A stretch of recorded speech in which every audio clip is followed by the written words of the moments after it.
नमस्ते। तो ये प्रश्न है कि सृष्टि में सच्चिदानंद से निकली और फिर ये असत, अचित, निरानंद या सुख दुख का खेला क्यों बन गई।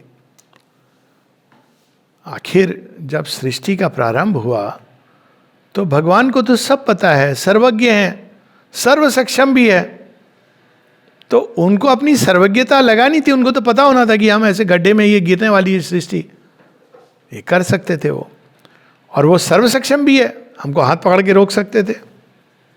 क्यों ऐसा होने दिया, सृष्टि क्यों गिरी उनके रहते हुए। अब उसके पीछे की कहानी नहीं, मैं ऐसे सीधा ले लेता हूं जिससे सब लोग कनेक्ट करेंगे।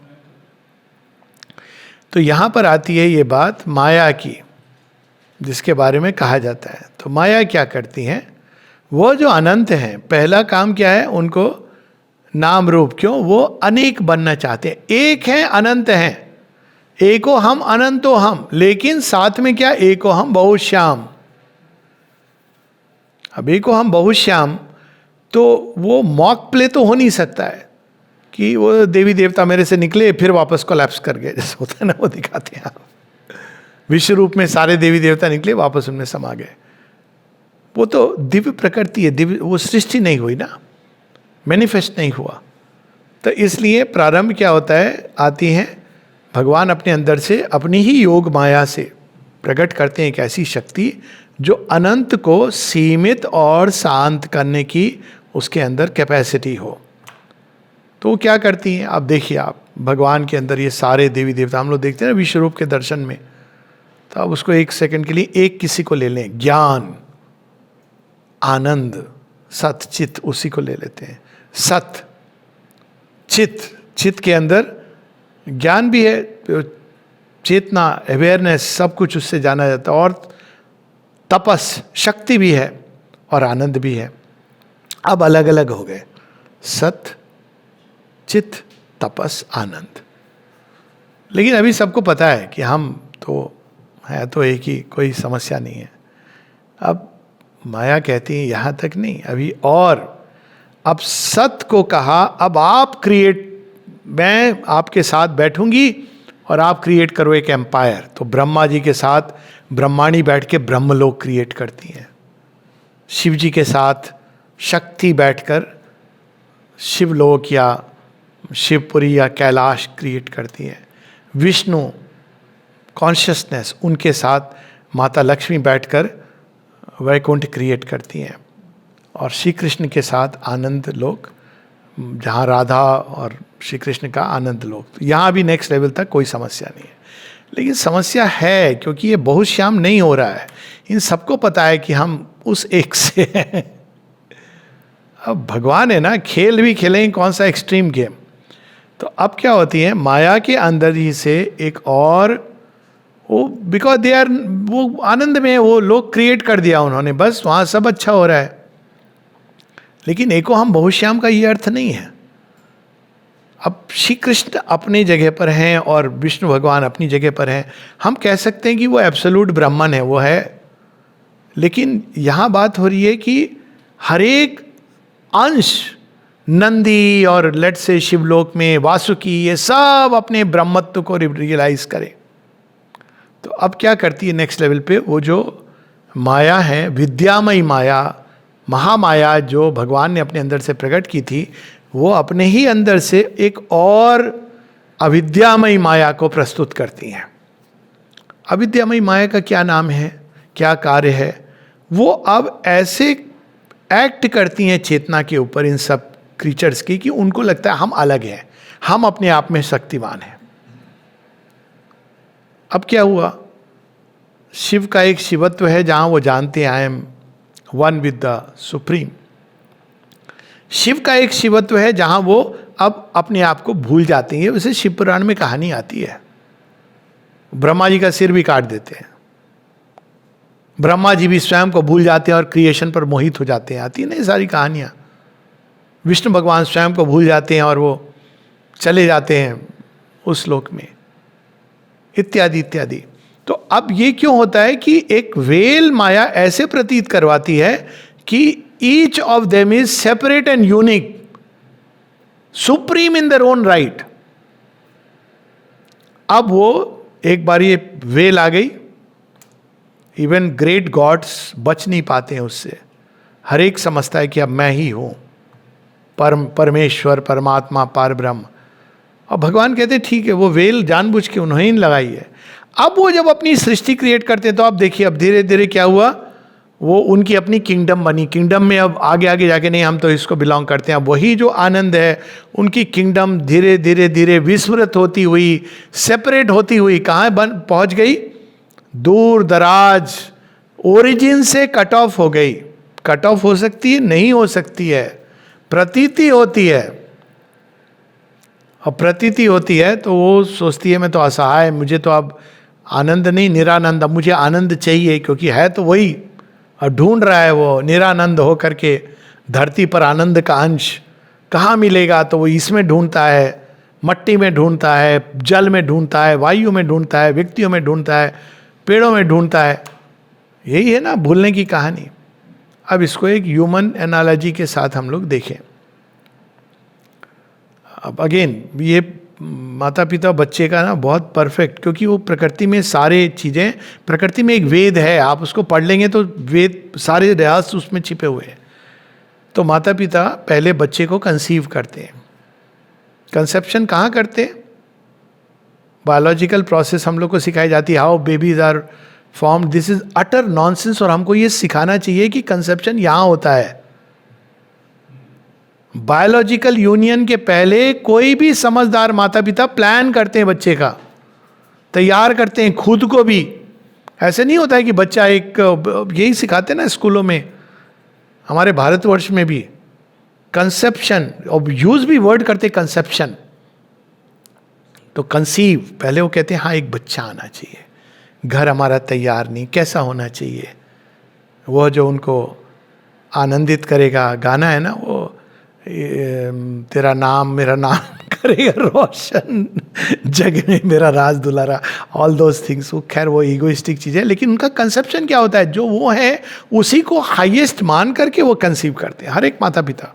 वो और बात है कि वो हाईएस्ट में भी नथिंग, पर खैर अब ये भी बड़ी इंटरेस्टिंग बात है कि जो हाईएस्ट है, अब उस कंसेप्शन से वो जन्म देते हैं बच्चे को। शुरू में बड़े प्यार से पालते हैं, 5 साल तक बच्चे को लगता है मेरे अलावा इस संसार में और कोई नहीं है, मेरे मम्मी पापा ओमनीपोटेंट ओमनीसिएंट है। फिर स्कूल भेजते हैं, वहाँ उसको पहली बार पता चलता है कि मेरे जैसे और भी है, और यहाँ तो मेरी कद्र ही नहीं है। अब 50 बच्चों में एक इकलौता बच्चा आ गया है, और मम्मी पापा को कहता है ये आपने क्या पाप किया, महापाप, मुझे स्कूल भेजा। मम्मी पापा कहते हैं जाओगे तुम स्कूल ही नहीं, मम्मी अच्छी नहीं है, पापा अच्छे। कहता है ना यही जो हम लोग कहते हैं भगवान ने क्यों किया, कैसे किया। अब उनको पता है कि भाई ये प्रोसेस है। क्यों प्रोसेस है? घर में रहेगा तो उसको जीवन के साथ जो संपर्क है, जो एक आपको अपनी कोई पहचान नहीं है, कोई साधन नहीं, फिर आप रेसिल करते हो विश्व की शक्तियों के साथ, तब आप ग्रो करते हो। इसीलिए एडोलेसेंट में सारे बच्चे रिबेल हो जाते हैं। ये एक प्रोसेस है नेचर की। भाई क्योंकि एडोलेसेंट वांट कि भाई मेरी क्या पहचान है, मैं हमेशा अपने मम्मी पापा का बच्चा थोड़ी बना रहूँगा। तो वो चैलेंजेस के जीवन में उतरता है। अगर उसको ये मालूम है हमेशा कि मैं तो कॉल कर सकता हूँ, मेरे पापा मुझे पैसे भेज देंगे, ये बच्चे कभी ग्रो नहीं करते हैं। गुरुकुल का सिस्टम का मतलब ही यही था। गुरुकुल वाज नॉट जस्ट कि जैसे दिखा दिया हमारी गुरुकुल की परंपरा है, मतलब ये था कि अभी तुम मम्मी पापा को भूल जाओ, गुरु सिखाएंगे तुमको, वहाँ हो। ये नहीं कह सकते थे दुर्योधन की डैड प्लीज आप तो राजा हो। अर्जुन ये नहीं कह सकते थे कि मुझे मिसट्रीट कर रहे हैं, मेरे साथ पार्शियलिटी कर रहे हैं। कुछ नहीं, you have to go through that process. जब आप उस प्रोसेस से निखर के, जब अर्जुन निकला, अब लेट्स टेक एग्जाम्पल, एक अर्जुन निकला, एक दुर्योधन निकला, सेम प्रोसेस से। दुर्योधन अपने गुरु ने सब कुछ डाला उसमें भी, लेकिन एक प्रकार से हम कह सकते हैं कि वो विफल हो गया वो प्रयास। तो प्रकृति जब एको हम बहुश्याम का प्रयास करती है तो बहुत सी विफलताएं होती हैं, कोई इसमें दो राय नहीं है। माँ कहती this is an aborted effort at humanity, इसकी बात उन्होंने की है। लेकिन एक अर्जुन निकलता है जो द्रोणाचार्य से भी अच्छा होता है। तो अब इसका क्या अर्थ हुआ? भगवान सृष्टि के द्वारा स्वयं को एक्सीड करते हैं। माता पिता को सबसे ज्यादा गर्व कब होता है? जब उनका बच्चा उनसे 2 कदम आगे जाता है ना, कोई एग्रीड? तो भगवान ने सृष्टि की रचना इसलिए की कि ये केवल एको हम बहुश्याम नहीं है, मैनिफेस्टेशन के लिए, लीलार्थ, माया नहीं है। और लीला में क्या होता है? भगवान के अंदर जो कुछ छिपा था, जीजाबाई के अंदर जो रोष था मुगल साम्राज्य के प्रति, जो वो रोज देखती थी कि उनके पति चाह के भी कुछ नहीं कर पा रहे हैं, उन्होंने किसको प्रकट किया? शिवाजी को। देखिए, जीजाबाई के अंदर है वो सब, लेकिन वो खुद नहीं कर सकती हैं, फॉर्मलेस एसेंस में है। लेकिन जब शिवाजी आते हैं तो वो जो उनके अंदर फॉर्मलेस है वो रूप ले लेता है। वो अपना सब कुछ उनके अंदर डालती हैं और जय भवानी का नारा लेके पूरे मुगल साम्राज्य को चैलेंज करके उसको, उसकी रीढ़ की हड्डी तोड़ देते हैं। तो उसी प्रकार से ये जो ग्रोथ होती है, भगवान जानते हैं बिल्कुल, जैसे माँ जानती है ये जिस स्कूल में जा रहा है मेरे जैसा ट्रीटमेंट नहीं करेगा वहाँ पे इसको कोई नहीं सुनने वाला है कि मेरी मनमानी नहीं। लेकिन तभी वो जानती है कि इसके थ्रू गुजर के ही हम दिव्यता को पूरी तरह प्रकट कर सकेंगे, हम स्ट्रांग बनेंगे। और स्ट्रांग बनने के लिए हमको जैसे अपने माता पिता से दूर जाना पड़ता है। रहते हैं, माता पिता कभी नहीं भूलते, हमेशा रहते हैं कनेक्टेड, लेकिन बच्चे को वो चैलेंजेस फेस करने पड़ते हैं, तभी वो स्ट्रांग और वाइज बन सकता है। नहीं तो केवल किताबी ज्ञान रह जाएगा। माता पिता, सबके माता पिता मैं मानता हूँ अच्छी बातें ही सिखाते हैं, लेकिन अंत में उसका जो चैलेंज, अपनी उनकी जो सीमा है, देखो उनका अच्छा सीमित हो सकता है कि भाई बच्चा खूब बड़ा डॉक्टर बन जाए, पैसे कमा ले, उनकी अपनी सीमा है। लेकिन जब वो चैलेंज महसूस करता है तो नई और अप्रत्याशित चीजें प्रकट होती हैं। That's why it is called adventure. सृष्टि एक एडवेंचर है। एडवेंचर में कौन जा रहा है? स्वयं भगवान जा रहे हैं, और हम सबके थ्रू वो एक सृष्टि को क्रिएट कर रहे हैं जो अल्टीमेटली देवताओं के जगत से भी ऊपर चली जाएगी। कैलाश, वैकुंठ, ब्रह्मलोक, इन सबके ऊपर जाने वाली है ये सृष्टि, न्यू क्रिएशन जो सुप्रामेंटल क्रिएशन है, क्योंकि ये आई वहां से है। इसका जो ओरिजिन है वो इन तीनों जगत के ऊपर से है। तो पहली स्टेज में हमको जाना पड़ता है ये भगवान की सोची, क्या आता है वो सेंटेंस, सोची समझी साजिश सोची समझी साजिश की तहत अगर हम सोचे भगवान ने साजिश करी, या सोची समझी चाल भगवान की कि हमको आगे करके छिप जाते हैं। क्यों? क्योंकि हम ग्रो कर सकें। हर समय खड़े रहेंगे, कुछ बच्चे होते हैं ना, हर चीज में वो मम्मी पापा की ओर देखते हैं। It's not good, they have to grow. तो इसीलिए वो जो सेपरेटिवनेस, अच्छा थिंग इज, अगर ये सेपरेटिवनेस दोनों तरफ से रियल होता तो डेंजरस है। ये केवल एक तरफ से रियल है, हमें इसकी प्रतीति होती है। इसीलिए उसको कहा गया अविद्यामयी माया। अविद्या हमको प्रतीत कराती है कि भगवान नहीं है। पीछे उसके कौन खड़ी है? विद्यामयी माया, उनकी हेडमास्टर। अगर ये ज्यादा करती है तो विद्यामयी माया इंटरवीन करती है। देखो, you are crossing your brief, recoil होता है डिवाइन मदर। विद्यामयी माया ने भी चैनल खोल रखा है साइकिक बीइंग के थ्रू। तो ये दोनों के एक साथ चलते हैं हमारे खेल। और जब अविद्यामयी माया देखती है कि तैयार हो गई है अदिति की संतान दैत्य, तो वो अदिति को हमें सौंप देती हैं कि now you are ready for the higher education in the ages of माँ अदिति। लेकिन भगवान की तरफ से कभी कोई वेल नहीं होता है। That is the saving grace. कोई भी जिसको हम कह सकते हैं ईविल से ईविल, डेमोनिक से डेमोनिक व्यक्ति, महाअंधकार में भी अगर वो पुकारता है मां, वो आ जाती है। यही चीज श्री कृष्ण कहते हैं। वो कैसे कहते हैं? बड़े सुंदर ढंग से कहते हैं।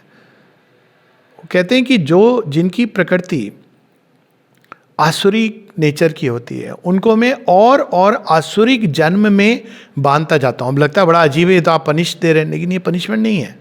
वो उसका इनएविटेबल कॉन्सिक्वेंस है। उसने अब सोच रहा है मैं तो गिरूंगा ही, गिर के रहूंगा, तो भगवान कहते गिर के ही देख ले तू।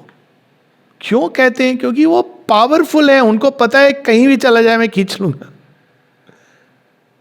जब पेरेंट्स यदि कहते हैं ना चल बच्चे तू एक बार छलांग लगा के देख ले, कौन कह सकता है? जिसको पता है कि I know all the ropes are finally with me. तो जब वो गिरता है आसुरिक बर्थ में, तब श्री कृष्ण कहते हैं लेकिन कोई कितना भी गिरा हुआ क्यों ना हो, कितने भी पाशों में बंधा हुआ क्यों ना हो, यदि वो मेरे नाम का स्मरण करता है, मैं एग्जैक्ट श्लोक भूल रहा हूं, तो तुम्हें मानना चाहिए कि वो एक संत है। श्री अरविंद इसको कहते हैं कि जब वो टच करता है रॉक बॉटम, रत्नाकर, अचानक उसके जीवन में एक घटना होती है और राम राम राम राम उल्टा नाम जपा जग जाना, वाल्मीकि भय ब्रह्म समाना। तो क्या it worked out to be a shortcut? Cycles का भी यही है। कलयुग एकदम लगता है कटा हुआ भगवान से, बट कलयुग से आप सीधा सतयुग में जाते हैं, यू डोंट गो थ्रू द्वापर त्रेता। तो ये जो लगता है कि भगवान ने क्यों हमको भुला दिया, भगवान ने नहीं भुलाया, कभी भी नहीं। वो तो बुलाएंगे तो खत्म हो गया खेल, और वो कर भी नहीं सकते क्योंकि सारी सृष्टि उन्हीं का एक्सटेंशन है। ये तो इम्पॉसिबल है। Even if he wants he cannot, because there cannot be second which can be created which is other than the one, but there can be many. जो ऐसा प्रतीत हो रहा है हर एक को कि हम अपने आप में अलग हैं। एक उंगली को ये लगता है कि मैं अलग हूँ, दूसरी को लगता है मैं अलग हूँ, सबकी अपनी महत्ता है। एक पॉइंटिंग फिंगर है, एक मिडिल फिंगर है, एक रिंग फिंगर है, एक कनिष्ठा है और आपस में झगड़ा कर रही हैं। और थंब आता है, कहता है मेरे बिना तुम सब अधूरी हो। हाथ कहता है, आर्म्स कहते हैं भुजाएं, हाँ मैं तुम्हारे भी राजा। ब्रेन कहता है कंट्रोल मैं कर रहा हूँ, शांत रहो।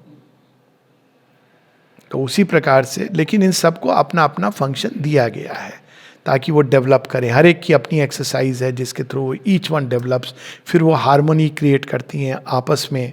तो उसी प्रकार से सृष्टि है कि ऐसा प्रतीत होता है कि हर चीज़ अलग अलग है, लेकिन भगवान की तरफ से वो कभी भी नहीं विस्मृत होता। इसीलिए जो लोग भगवान की चेतना में उठते हैं, एकत्व, वो सृष्टि से कटते नहीं हैं, नए ढंग से जुड़ते हैं।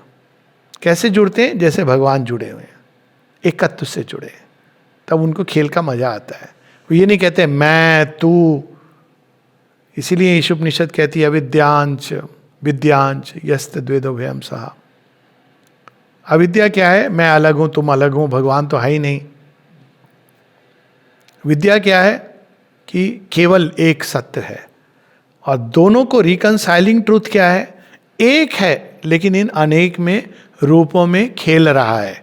और जब हम ये जान जाते हैं, और ये खेल सबका अपना अपना रूल है, इवोल्यूशन की लॉ है, तब रियल खेल हम खेलते हैं कि हम दोनों विद्या में रहते हैं, किंतु अविद्या के जो फॉर्म से जो नहीं जानते हैं एकत्व को, उनके साथ हम डील करते हैं।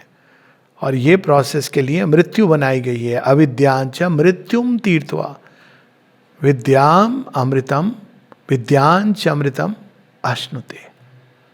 By death, by going through death, they pass beyond it. They cross through avidya. Through avidya, they pass beyond death. अविद्या के द्वार से। अविद्या क्या करती है? डेथ क्या है? हम भगवान अलग हैं। जाते जाते मृत्यु के मुंह से एक दिन आता है जब वो देखती कि ये तो कुछ भी नहीं है। आप कोई हॉरर शो को 10 बार देख लोगे तो आप फिर मजा करोगे उसमें, देखना अभी यहाँ से एक हाथ आने वाला है, देखना वहाँ से वो चिल्लाने वाला है। It becomes a humour show. तो उस तरह से आप मृत्यु से जाते जाते गुजरते हुए ग्रो करते हो, और एक टाइम आता है जब इस प्रोसेस से अविद्या ही आपको ये अलग है, ये मृत्यु है, ये नष्ट हो गया, विनाश हो गया, तब अंत में आप मृत्यु को क्रॉस कर जाते हो। You realise there is no death. विद्यांच अमृतम अश्नुते। लेकिन आप विद्या जब वननेस में रहते हो तब आप अमृतत्व को प्राप्त करते हो। तो ये दोनों स्टेजेस हैं। अगेन जैसे पुरुष और प्रकृति की स्टेज है, सेम थिंग। और ये खेल जिसने रचा है, अद्भुत खेल रचा है। और जितना भी मन हम कंप्लेन कर लें, ये जिस विजडम से ये सृष्टि बनी है अद्भुत है, जिसमें हर दुख हर पीड़ा का एक प्रयोजन है और उसका एक रिकम्पेंस है। ब्यूटी ये है, आप रोएं या ना रोएं आपको रिकम्पेंस मिलता है। पर अगर आप हंसते हुए जाएं तो बहुत अच्छा है, तो आप पैसेज भी एंजॉय करेंगे, रिकम्पेंस भी एंजॉय करेंगे।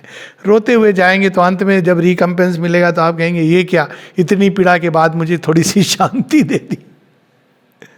सो this is the process of growth. नमस्ते।